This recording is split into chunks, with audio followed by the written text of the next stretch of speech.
My name is Ali Stockton. I am the Supervisor of Security Services at an MSP called Velocity Network. We manage around 12,000 endpoints. We are responsible for security services internally and externally, and ThreatLocker is one of the applications that we use for Zero Trust.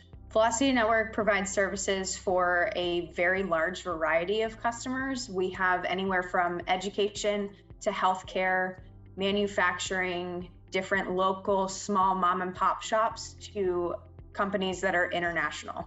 The products that we use in our security stack are ThreatLocker as our Zero Trust application control. We use an antivirus, an EDR and MDR detection. We also run vulnerability scans and have a spam filtering for email. We use a phishing platform to send simulated phishing emails to try to help our end users not make any silly mistakes so that we have to use our security services to kind of clean up their messes.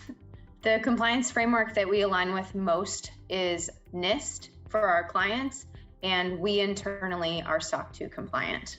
ThreatLocker is a huge component to not only ourselves, but all of our clients, especially when it comes to insurance renewals as cyber insurance is changing kind of what they're covering, what they're not covering. And ThreatLocker provides us with a lot of answers of that Zero Trust, not allowing any unknown applications or any unknown users onto the network. We started looking at ThreatLocker when COVID happened several years ago, and the workforce changed where a lot of our clients were working from home, working remotely, whether it be in their local areas or they were traveling or whatever they were doing. And this gave us a lot more protection and ability to keep them secure outside of their regular networks. ThreatLocker has greatly streamlined all of our security stack. It is by far the toughest. The hardest part with it is that it's so end user front facing. A lot of the security stack that we use is on the back side, so customers don't know when we're doing things to keep them safe.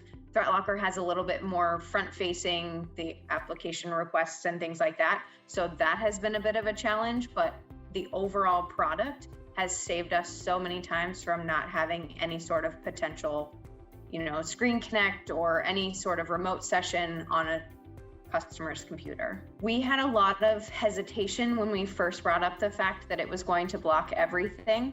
People, especially end users who don't understand security, don't understand IT, want convenience, not security. And I tried to really explain to people a little bit of inconvenience now is going to help you in the long run. It's going to help your business and keep your business in production if anything were to happen.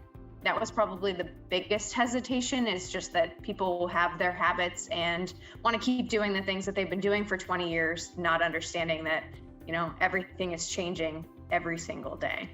The difficulties that we found were when different updates came out, because we manage such a large variety between manufacturing and industry, especially. The update when OCX files and Python files were looked at differently, although I completely agree with the fact that they should be looked at as executables. Having programs that depend on that heavily, we weren't ready for, so we had a little bit of struggle there. But I think overall, the benefits outweighed the little struggles that we've had, and we've been able to fix those issues and push them out globally. So that's another really convenient thing, is we can make a policy at the parent level and push that out to all of our clients that have all of the different applications that are working. My experience with the Cyber Hero team has been mixed, only for the fact that I think because we are such a large MSP, sometimes the questions that I'm asking may be a little bit more advanced than the technician that I get. But I will also say, if I am asking a question that the Cyber Hero can't answer, they are very quick to reach out to other teams to get the answer that I need. I really enjoy the chat. I enjoy the email follow-ups, and it's a very good communication back and forth. Our goals as a company right now moving forward is implementing Elevation. We are currently only using the application control. Elevation at the moment, when we were first looking at it, did have the ability to pull local admin credentials back. Now it does. So we are coming up with a game plan to move forward with that. But our main goal is to keep our customers as protected as possible before the threats are happening.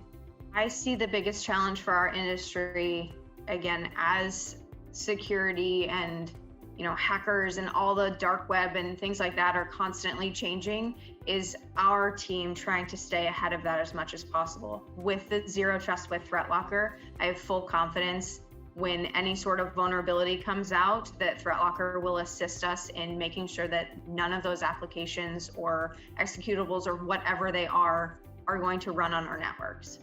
I recommend ThreatLocker to everyone. Every time that I've gone to any sort of summit or any networking type of thing, I've talked about how much ThreatLocker is preventative.